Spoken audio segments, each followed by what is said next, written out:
What's up, everybody? Welcome to the Pick Six Podcast, CBS Sports Daily NFL Podcast. I'm Brinson. I'm your host. It is Monday, November 29th, and the football continues unabated. We got bowl game, championship weekend for the college stuff is coming up. The regular season has concluded. We're still just in week 12 of the NFL season. Never ends.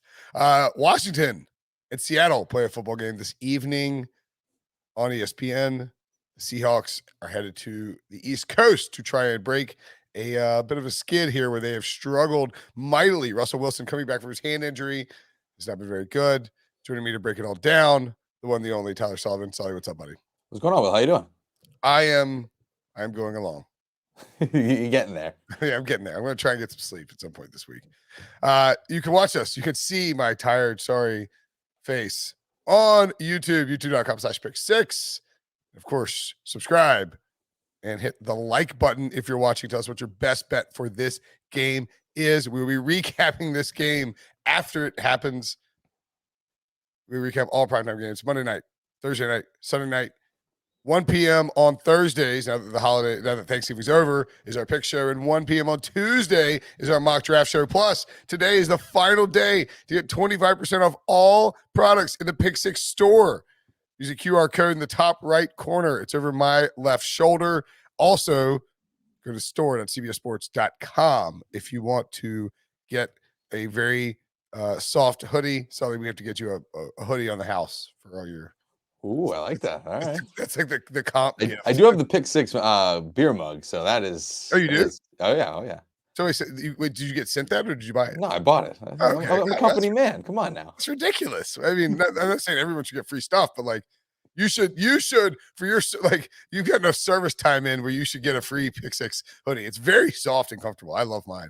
All right. I'll have to get it after the powers that be. Yeah, I believe you. I'll get after him as well. Producer Chris probably due for one as well for all his work this season. Seahawks, Washington is a pick 'em. You're over under 47. What do you think about this game, Sully? Yeah, it's weird. And you know what? I thought RJ White, he's on with you all the time. He used to be one of our editors. Now he's over at Sportsline. He made a great point in that, it's weird that the odds makers feel like they are they're anticipating Russell Wilson not struggling at some point, breaking out. You noted that he has not been playing well since he's come back from this hand injury. And RJ pointed out on Sportsline that the odds makers did make this game early on -2.5 for Seattle. And it's moved all the way to a pick 'em because of those struggles. But even the odds makers are kind of pointing to this fact that, all right, Russell Wilson's going to get this at some point. Could it be this week? Possibly. Could it be next week? Possibly. We don't know when it's going to happen, but people are anticipating that Russell Wilson's going to break out. I'm more of and RJ was, I think, leaning more towards Seattle. I'm more of a I'll wait until I see it type of thing in terms of, I'll wait until it happens before I try to predict what Russell Wilson will break out, especially against the Washington team. So for me, I'm leaning Washington, but it's a slight lean just because there is that little tension there of, okay, Wilson is due to break out and look more like the Russ that we're used to. For Christmas, I'm asking for a new office chair for I think like I can't figure out what's wrong with my back. I'm like, oh wait, I spend like 92 hours a week in this stupid chair. It's anyway. When you hurt, you adjust, right? Yeah. Like my back hurts and I'm adjusting what I do like in life. Russell Wilson is still adjusting to his hand injury. He hasn't figured it out yet. I can't get there on Seattle until I see it happen. Yeah, and exactly what you just said. And I don't see why. I mean, I know Brady Quinn suffered this injury a long time ago and he didn't basically put on IR and didn't try to play because he had surgery. He had the surgery, he didn't get the pins out, the season was over. It was I was later just going to say, I feel like the season was ending for him, if I remember correctly. When he had 6 weeks left when he had the surgery. And so it was basically, he wasn't going to try and come back. And the Browns weren't very good. I don't believe that either. Seattle's not very good either. And Washington is actually playing pretty good in the last few weeks. If you look at their last 4 games, 2 before the bye, 2 after the bye. They're at Green Bay and at Denver. You give up 24 points to Green Bay, give up 17 to Denver, 19 to Tampa Bay at home and a win, and 21 to Carolina in Charlotte in Cam's big, emotional return, and Ron Rivera, another win. The offense is starting to score points, and Seattle's defense is horrendous. I mean, I think Washington is one of my favorite bets of the week. I don't know. I think Washington just wins this game. Now, of course, it changes dramatically if Russ's hand is fine. If one more week is allowed Russ to figure out what he wants to do with his hand, how he wants to adjust, how it's going to impact his ability to throw the football, his accuracy, etc. That's a whole different ballgame. But the last 2 weeks, I mean, Russell Wilson has been horrendous. 14 of 26 for 207, no picks, but sacked 4 times. Didn't run the ball at all either. I think he's probably scared he's going to hurt his hand more if he keeps running. And then against the Packers in that first return, 20 of 40 for 161 and 2 picks. Maybe that's incremental improvement from week to week. And maybe he finally gets right and comes out and plays really well on Monday Night Football. I just can't buy into it until it actually happens. So I like Washington a lot here.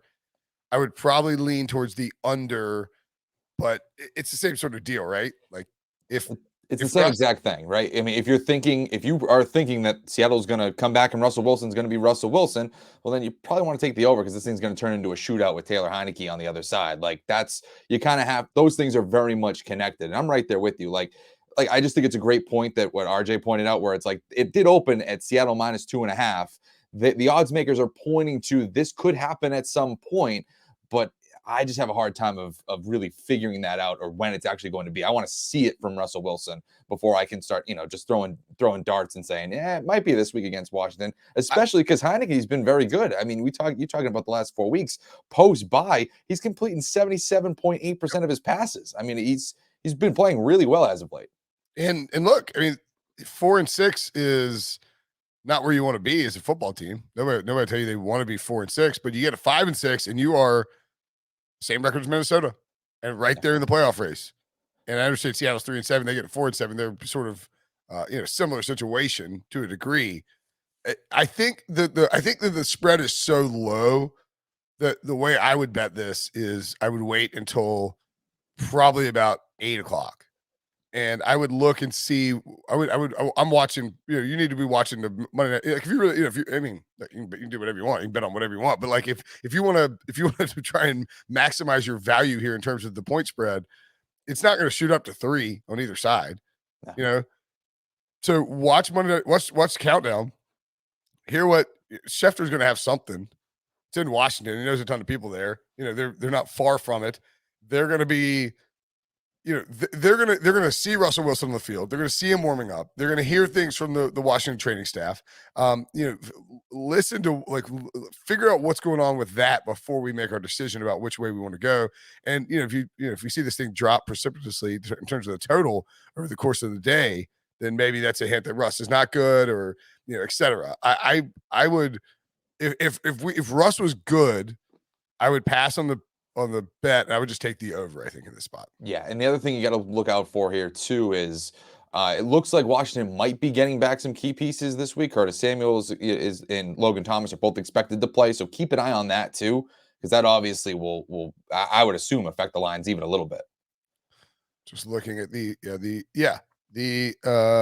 final injury report has Curtis Samuels listed as questionable. Adam Humphries is questionable as well. Ricky Seals-Jones doubtful. Is Logan Thomas back? Logan Thomas is not on that because he's on IR. He needs to be activated. Can he be activated for this game? Yeah, so they say the expectation is that he's going to be in this game. So keep an eye out for that. That's a big piece. And J.D. McKissick, full practice, so he won't miss any time. DK Metcalf, limited. So he'll be questionable at least, or I would guess he'll be active, but I mean that would be a big deal. Yeah, if DK for some reason was not. Oh yeah, but if you're talking about the total too, I mean, you look at Seattle again, like we were saying, it correlates to how you feel about Russ. They've had 13 points over the last 2 weeks. It just if you're expecting more of the same, then I have no idea how you can expect Washington to carry you 95-80% of the way there. I was arguing with my buddy Nick Costos about this, and he was like, he's like, Seattle's my favorite bet of the week. I was like, I don't understand how it can be if you don't know when Russ's hand is going to heal, and no one does. Like if it's better, then yes, Seattle's probably a good bet. But if it's not, Seattle could get truck sticked here. I mean, like they're not a good football team, and Russ is not healthy. All right, let's And take a the other break. thing, Go quickly, ahead. really quick, just a quick trend here, just for you for Seattle too. Not even from a Russell Wilson hand standpoint, because obviously he's been out. He's been out for a little bit, but just in general, this team is 5-0. The under is in their last 5 road games. In Washington, 4-1. The unders hit in their last 5 games overall. So it does trend that way. All right, there you go. Let's take a break. When we come back, player props. All right, so I have 4 props, and you have 4 props. Wow, very exciting. Very exciting. I'm trying to see if any of them match up. Ooh. I went all overs too. We were just over guys. Well, that's just like what we like to do. We just I like overs. It's just easier to pick overs. So my first one, we both have a Taylor Heineke prop. Ooh, you have a Logan Thomas prop. I like that. Taylor Heineke, I have over rush yards 18 and a half. I picture, and we'll get into this a little bit more when we talk about the first touchdown score. But I just picture Taylor Heineke, like all I can do is when I think about Taylor Heineke, all I can picture is that rush against Carolina where he's just like, and he's like wildly gesticulating, and he's picking up yards. He's a fast player. He's at home. This should be a decent crowd, I guess. 18 and a half feels very short to me. Make sure it didn't go up over. Let's see. I think this should be closer to like 25. Honestly, I just it's just short. I don't know what to say. It's just short. He's going to rush for more than 20 yards, and I don't understand why this is so low. So I love Heineke over rush yards. I could see this moving up throughout the day. I would bet this nail if you've got it. And you like Heineke pass yards. Yeah, I do. For Heineke, again, he's gone over this number a decent amount here. Let me just pull it up. He's gone over it 6 of his 9 starts this season. Seattle's allowing 279.6 passing yards this season. I believe they're 25th in the NFL against the pass and DVOA. It's just a great spot for him. But quickly going, that one obviously correlates because it's Taylor Heineke. But the rushing yards one for you, I think correlates the same with my J.D. McKissic over for his receiving yards, because I feel like that's particularly low for him too. And I think both of those are low because of Antonio Gibson starting to look a little bit more healthy, starting to, post by that shin injury seems to be a thing of the past. I think he ran for 90-something yards last week. So I think that's probably what's bringing both of those numbers down. I like both of them. I still think that Heineke is going to be able to run around through, scrambles and all that kind of stuff. And I think McKissic, he had a very small impact in the passing game last week, 4 yards receiving. But I just don't think that's more uncommon than him not going over this total here. He's gone over it in 4 straight prior to that game last week. I think both those guys are going to be involved in the rushing and the receiving game in their respective units there. And I think Antonio Gibson's the one that's kind of bringing that number down. I don't really understand that. Yeah, maybe so. I mean, I guess if the Washington blows out Seattle, then maybe Heineke isn't running. He's averaging 4.5 carries per game, 27.6 rush yards per game. I mean, over the full course of the season, that's obviously substantially higher. He's gone over 18 and a half 5 times. He had one game with 95 rushing yards. I mean, this guy runs. I think, and granted that was a loss, but you look at Carolina, 6 carries, 29 yards in a win. It does But I think everybody remembers Heineke, running around diving in that divisional or that wild card playoff game against he's the just Buccaneers. He's a mobile scrambler who's not a great quarterback and doesn't have a perfect offensive line, and so he's not afraid to take off and run. I like Gerald Everett over receiving yards. You see a guy a little bit closer to the line of scrimmage, catching more passes. Maybe the game plan will be to make life easier on Russ, get him some quicker looks, some closer looks, so he's not trying to sling the ball down the field. I think Everett at 26 and a half, we're not asking a ton here. No, not at all. And I'll stick with the tight ends too.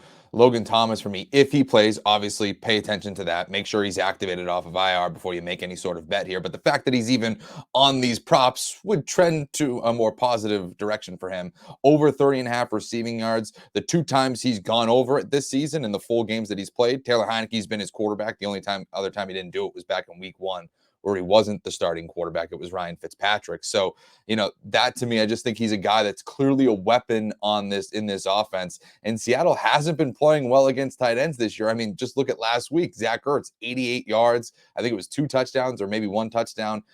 That unit is susceptible to tight ends. And if Logan Thomas is back healthy, again, it's very similar to Everett. You're not asking a lot for him to go over 30 yards receiving. And I should probably point out that now at Caesars, that Gerald Everett total is 30.5. So, Chris, we may want to adjust that. And it's juiced over minus 135. Golly. Wow, that spiked. I think I grabbed that one last night after the podcast, but I don't mind it at 30.5. It's still obviously very expensive at minus 135. The last 2 weeks, he's averaging 50 receiving yards per game, 5.5 catches. It's just because Russ is, just think about how Russ is operating. He's not throwing the ball. The ball's not coming out of his hand the same way. So he's keeping it closer to the line of scrimmage, throwing it shorter. 9.1 yards per reception. So Everett's sort of posting up as a nice safety valve. Now, Washington secondary not great, so we'll see how easy that is for him to operate there. I also have DK Metcalf over receiving yards, 63. It's up to 65.5 now. Over receiving yards, and Tyler Lockett over receptions. I'll see if that's moved up. I wouldn't take that at 5, but I like it at 4.5. I think 4.5 minus 150. Gosh, sheesh. And the only other one for me is, I like Russell Wilson under his passing yard total there, just because I don't know. It's very similar. It's the exact same argument. I don't know what Russell Wilson's going to look like. What I've seen so far is that he's not healthy and not really been able to throw the ball effectively. And if that continues, he's going well under this. He hasn't done that in the past 2 weeks since he's been back. And even if you want to go back even further, he didn't hit that. The only times he's hit the over on this prop, or at least the one that I put in, was weeks 1 through 3 when he was fully healthy. Even after that, he started to fall off. Yeah. I mean, look, again, like all of these are, I'm taking these over on these Seattle pass catchers. The idea being that Seattle can't score, Washington does score, Seattle's forced to throw anyway. And it's not like Russ is, because the thing is, he's not hurt. Right. He's recovering from a surgery. Like he's in theory healthy, so he can throw all he wants, but it's just he's not accurate right now. So it's like what Brady Quinn said. It was more of a feel more than anything, right? It was more just, getting that timing, and it kind of feels a little bit different coming off the hand. Exactly.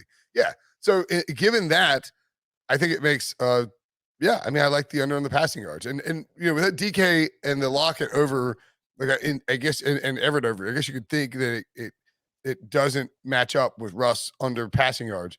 But like Lockett can get to 5 catches with 65 yards, or 45 yards. DK can get over 63.5 without Russ going over 250. I mean, that can easily happen.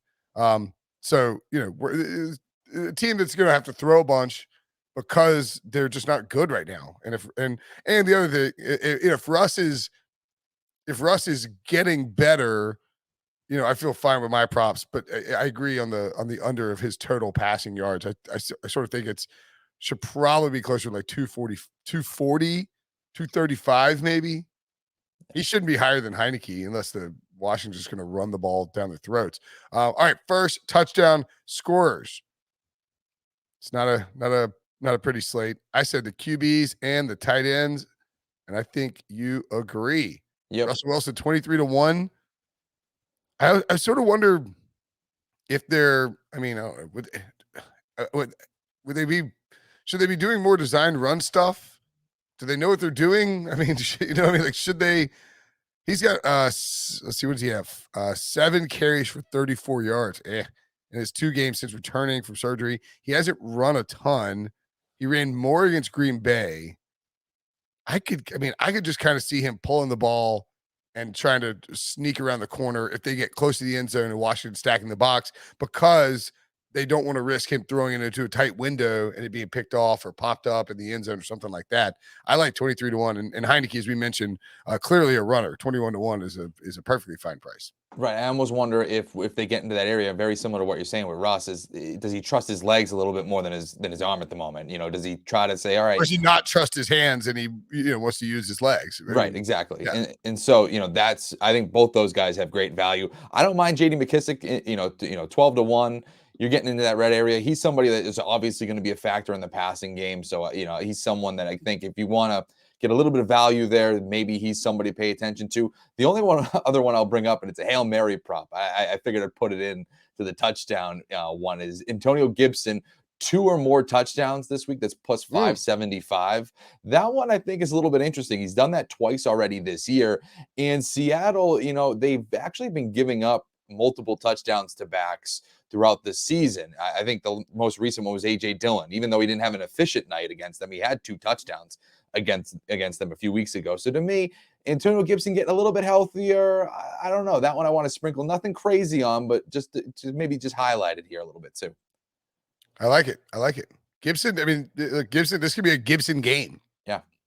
Maybe we'll talk about Gibson when we talk DFS, which we're going to do on the YouTube channel.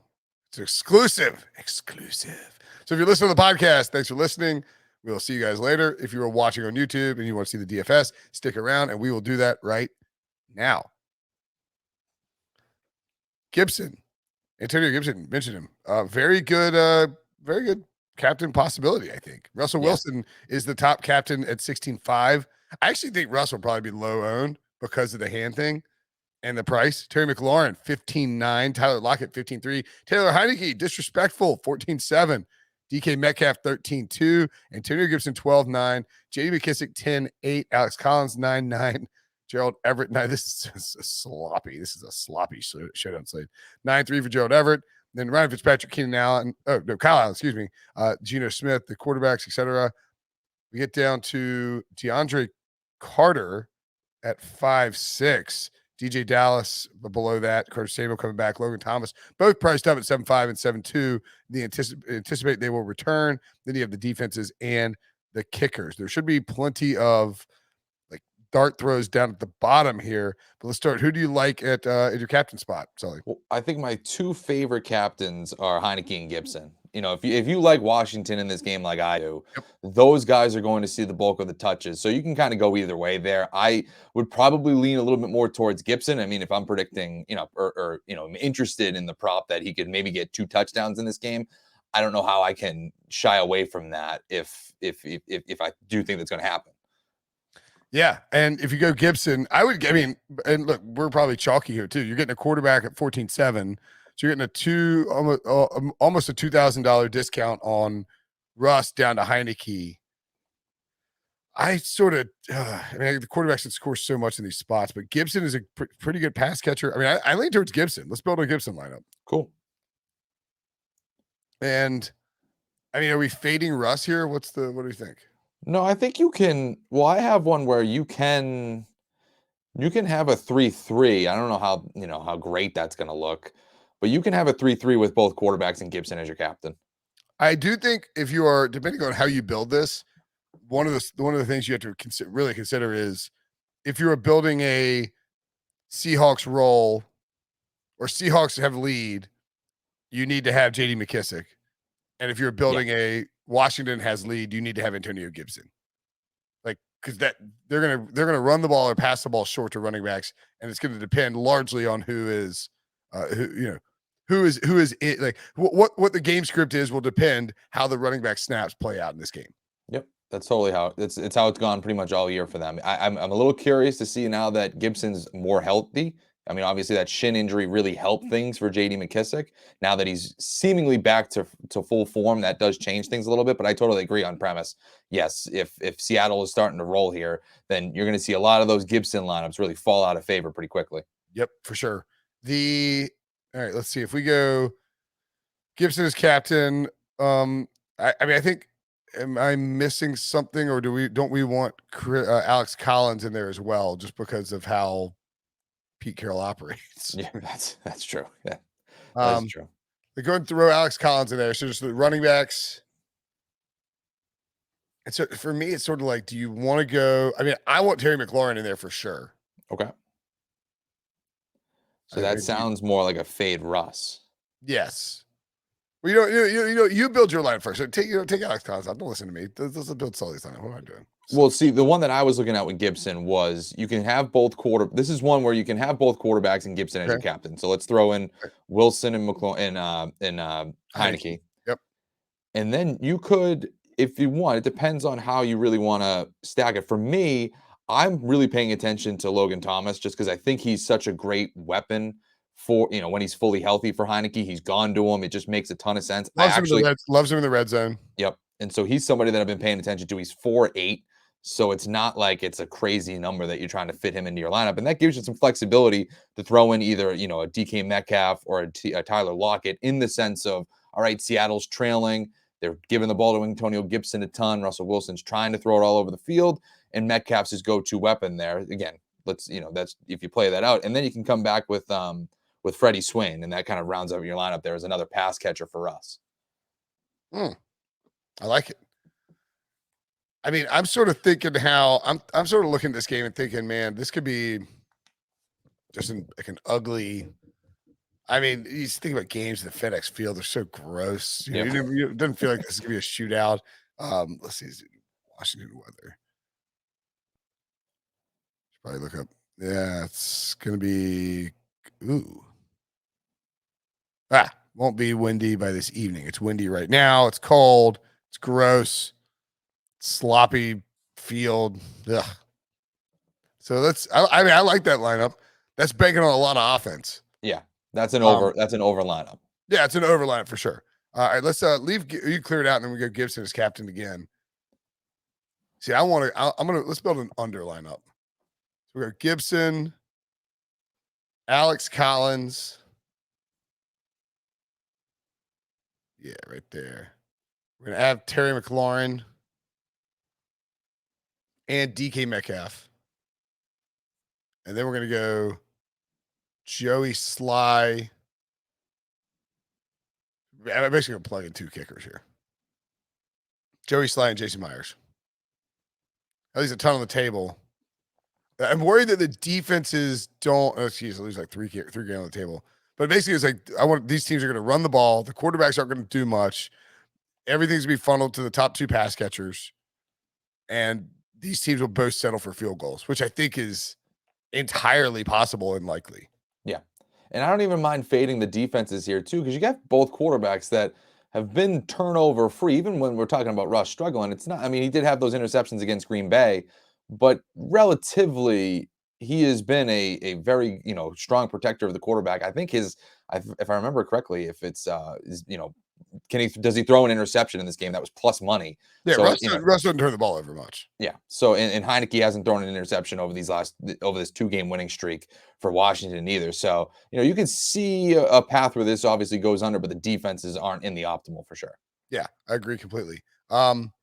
I don't even know what let's clear it out and let's do a Russ's back lineup, because we don't think he's back. So this is our contrarian lineup. I mean, I don't think a lot of people will put Russ at captain. Yeah, I agree with you. I think that it's going to be it's probably Gibson, right? Gibson might be the chalk. Yeah, I know. We did the opposite of what is normally the thing. It's somehow still chalk. Okay, so Russ is back. So we got to have so the way it usually works on these showdown slates is I've seen, I think Cody made at ETR has done this study, but basically it's either or Lockett or Metcalf. Like, they don't both have huge games, so we need to pick which one we want, whether it's DK or Lockett. Lockett at how is Lockett $2,000? What? Why is he $1,400 more than DK? Let's pay for Lockett. Let's go contrarian here, because my initial thought is we got to get I want to have McLaurin in that as well, and JD McKissick. I was going to say McKissick has to be in this line. This is the Russ is throwing it all over the place. Seahawks are playing well on offense. So toss. I think you scroll past him. He's a little bit up. McKissick right there. Just 5.5. I think that means we can get Logan Thomas in there. Oh no, average remaining 275. Let's see. So we need to keep going down probably. Let's see who. We don't know if Humphreys will be back. I guess if we have Russ slinging around, Freddie Swain's a good spot there. Yeah. At 2-2. And then who all does that leave us? Ooh, Jarrett Patterson. Dwayne Eskridge. I suppose we could get out from under McLaurin and go up somewhere else. But I feel like if they're trailing, they're going to be using McLaurin. Right. I almost feel like well, I mean, if we like Lockett, we like Lockett, but we can get those savings with Metcalf. Oh, that's true too. Yeah. I like that. So take out Lockett, and put in Metcalf, and then take out Patterson. And that leaves us 4-7, which gets us to Logan Thomas, maybe? No, he's 4-8. almost. Oh man. What if we could? We go. I mean, Joey Sly there. Joey Sly averages 9 fantasy points per game. Sure. He averages like, I mean, that's insane for a kicker. I kind of like that lineup. You got Russ as the captain, throwing a DK. And then the other thing you could do too is if you like that lineup and you think that Russ is back and you want to bank, you want to be contrarian and bank that Russ is back, you do that lineup and then flip it and have a Lockett lineup too. That's similar. Right, exactly. Built like Russ's. And I mean, you can build a DK and Lockett lineup. You're just asking a lot from, like the problem is that the Seahawks play. I think the Seahawks are the only team in football with 2 or less games of 60 or less plays run this season. In other words, they are slow as hell. They're methodical. They don't run tempo. And so you're basically trying to like land the perfect shot, right? And so it's just tough to have a ton of Seahawks in there. But also what you're saying too, and I think you're right when you're pulling up establish the run. Like it's a Metcalf or it's a Lockett game. I mean, very rarely do you see both of those guys have that slate breaking, just you got to have them as your captain type of outings. They just really don't have that together. Yeah, exactly. They're not both going to go off. One guy is going to go off, and then if that guy goes off, then the other guy's probably not going to have a huge outing or enough like where you have to have him. All right, good stuff. I like it. Easy peasy. Thanks for watching. Thanks for listening. Hit the subscribe button, hit the like button. Tell us what your favorite bet is in the comments, of course. And we will see you on Thursday, Sully.